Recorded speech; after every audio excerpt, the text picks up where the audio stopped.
Assalamualaikum warahmatullahi wabarakatuh. Baik, di sini kami akan memperkenalkan diri terlebih dahulu. Nama saya Dian Lestari. Nama saya Nesya Ferlica. Di sini kami akan membuat video pembelajaran mengenai perhitungan zakat mal, yaitu ada zakat emas, pertanian, dan profesi, serta perhitungan pembagian warisan dan proses perawatan jenazah atau mayit. ya. Mungkin itu saja perkenalan singkat dari kami. Kami akan memulai video pembelajaran kami. Mohon disimak dengan baik ya teman-teman. Baik, pertama-tama di sini kami akan menjelaskan cara perhitungan zakat pertanian. Nah, baiklah, di sini dari hasil perhitungan pertanian kami, yaitu hasil panen pada Pak Amir ini kan mencapai 3 ton. Nah, 3 ton gabah. Nah, namun biaya pengelolaannya itu sebesar 600, sehingga hasil panen itu bersihnya itu 2.800 kilo beras. Nah, kilo beras ya. Nah, zakat yang harus dikeluarkan itu gimana? Zakat yang harus dikeluarkan itu Sebesar 5%. Nah, 5% ini kita dapatnya dari nisabnya ya. Jadi 5% ini dikali dengan hasil bersihnya tadi 2.800 kilo. Nah, setelah dikalikan dan hasilnya itu mencapai 30 kg. 70 kg. Ya. Jadi Pak Amir itu harus mengeluarkan zakat sebesar 70 kg dari hasil panennya tadi. Tersebut. Ya, itulah beberapa hasil contoh ya, hasil penghitungan dari pertanian ini. Baik, selanjutnya itu contoh pada zakat profesi. Contohnya itu misalnya si Nuni ini karyawan swasta dan dia itu mempunyai gaji per bulan contohnya itu 10 juta. Maka dia memperoleh 120 juta per tahunnya. Nominal tersebut sudah masuk dalam syarat gaji yang wajib berzakat. Artinya Nuni ini wajib menzakati penghasilannya sebulan sebesar 2,5%. Jadi 10 juta tadi dari hasil gaji per bulannya itu dikalikan 2,5%. Dapatlah 250 per bulan. Begitu. Baik, selanjutnya itu perhitungan pada zakat emas. Contohnya, Ibu Ida memiliki 90 gram emas perhiasan yang tidak dipakai atau jarang dipakai dan sudah tersimpan lebih dari 1 tahun. Maka Ibu Ida ini berkewajiban mengeluarkan zakatnya sebesar 2,5%. Jika 1 gram emas itu memiliki harga sebesar 450.000, maka besar zakat yang harus dikeluarkan Ibu Ida ini 90 gram emas yang dimiliki tadi itu dikali 450, dihasilkanlah 40.500.000. Nah, 40.500.000 ini dikalikan dengan 2,5%, dihasilkanlah 1.012.500. Maka Ibu Ida ini harus mengeluarkan zakatnya sebesar 1.012.500. Misalnya seorang ayah telah wafat dan dia tuh meninggalkan harta sebesar 180 juta. Ahli warisnya itu terdiri dari istri, ibu, dan 2 anak laki-laki. Maka pembagian istrinya itu 1,8. Ibu, ini istri. Ibunya mendapat bagian sebesar 1,6 dan anak laki-lakinya itu sebagai asabah.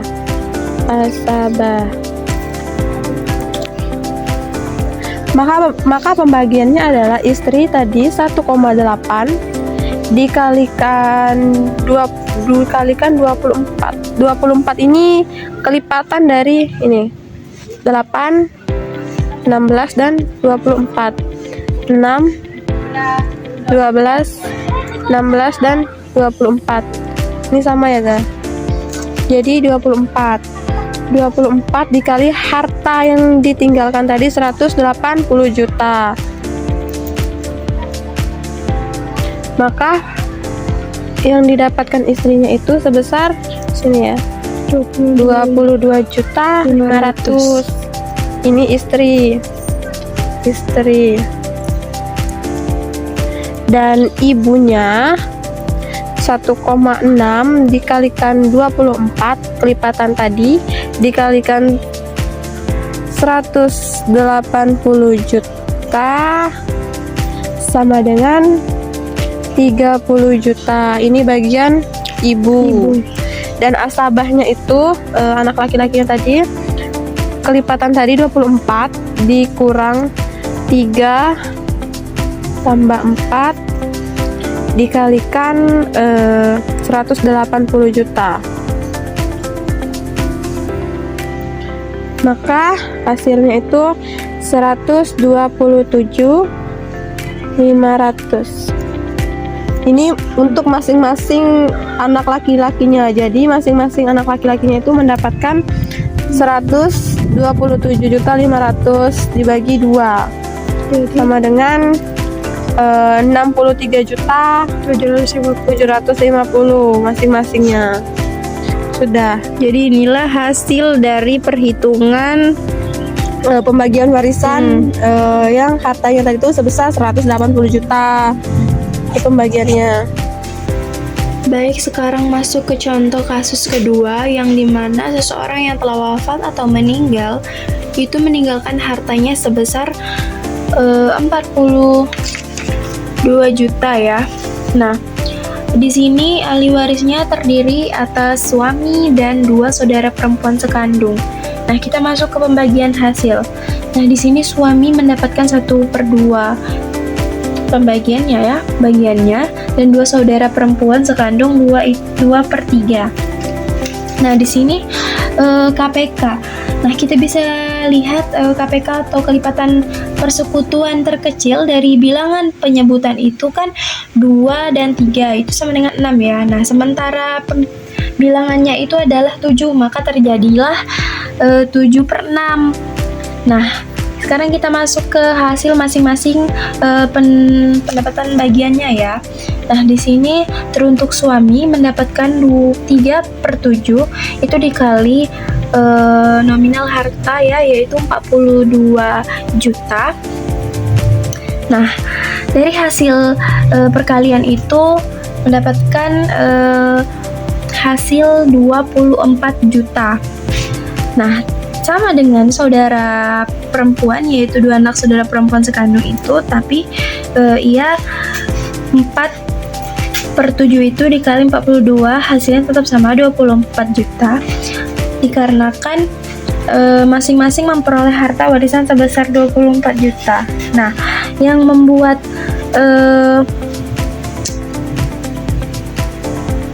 pembagiannya itu sedikit berkurang, maksud dalam artian 24-nya itu dibagi 2, karena kan di sini terdiri dari 2 anak saudara perempuan. Nah, jadi 24 ini tadi dibagi lagi ke 2, jadi hasilnya 12 juta. Nah, di antara suami dan anak itu sama, masing-masing memperoleh harta warisannya. Cuman saja dari 2 anak saudara perempuan sekandung ini harus mendapatkan sesuai harta bagi untuk keadilan mereka berdua, yang dimana harta itu harus dibagikan menjadi 24 juta dibagi 2 yang menghasilkan 12 juta untuk per orang. Baiklah, selanjutnya itu ada tata cara proses perawatan jenazah. Baiklah, berikut beberapa caranya. Baiklah, selanjutnya itu proses pemandian jenazah. Yang pertama itu persiapkan ruang tertutup atau tempat pembuangan air atau alas pemandian dan air secukupnya. Lalu pindahkan jenazah ke tempat tempat pemandian dan lepaskan pakaiannya. Selanjutnya periksa jenazah, periksa kuku jenazah dan potong jika panjang. Tutup luka yang ada, lalu mandikan jenazah. Dimulai dengan mengucapkan basmalah, mulai dari bagian kanan tubuh, yaitu leher, tangan, punggung dan dada, paha, betis dan kaki. Lalu balikkan jenazah ke sisi kiri dan basuh bagian kiri tubuhnya. Kemudian ulangi proses pemandian sebanyak 3 kali. Dalam setiap pemandian ucapkan doa dan mohon ampun untuk jenazah. Disunahkan untuk membungkus tangan dan dengan kain. Dan disunahkan untuk mencampur sedikit kapur barus di akhir basuhan. Lalu jenazah Nah, yang pertama-tama siapkan tali 3 untuk mengebat jenazah. Itu bisa ganjil ya, bisa 3, 5 ataupun 7 jika jenazah itu badannya cukup besar. Ini kami menggunakan 3 tali saja cukup. Nah, di sini kami menggunakan 5 kain. Yang pertama itu kain yang untuk menutupi seluruh tubuh jenazah. Nah, kain yang kedua dan yang ketiga ini untuk menutupi tubuh bagian kiri dan bagian kanan.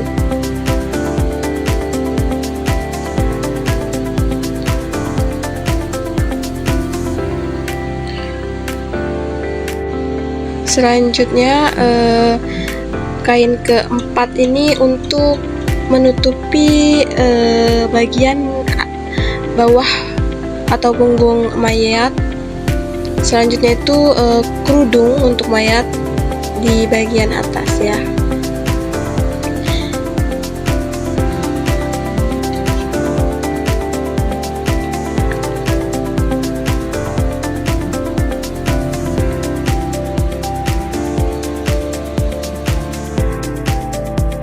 Nah, yang terakhir ini baju kurung. Fungsinya untuk menutup tubuh bagian atas mayat.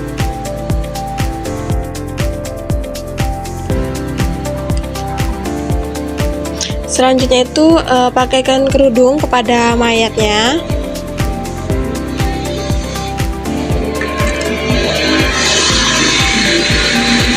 Lalu pakaikan tutup mayat pada kain yang telah disusun tadi, helai per helai.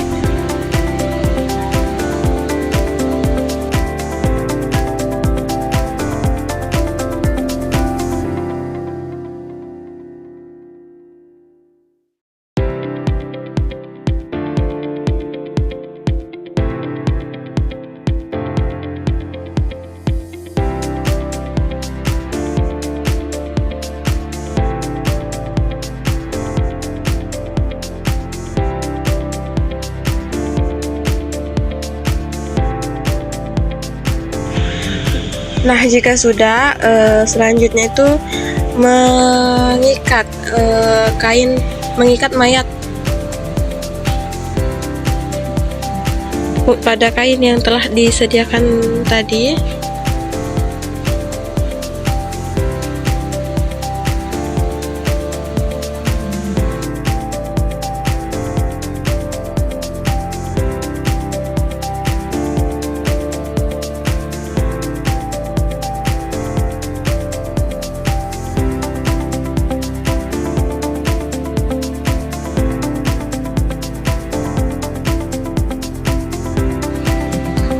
Nah, selanjutnya itu setelah dikafani, kemudian mayat disolatkan sebelum dikuburkan.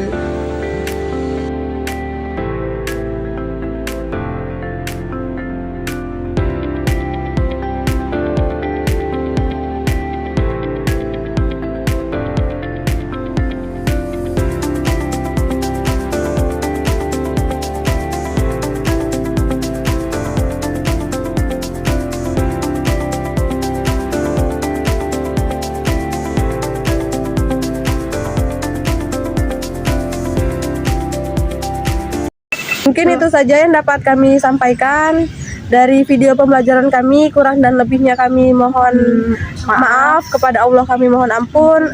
Sekian dari kami. Wassalamualaikum warahmatullahi wabarakatuh.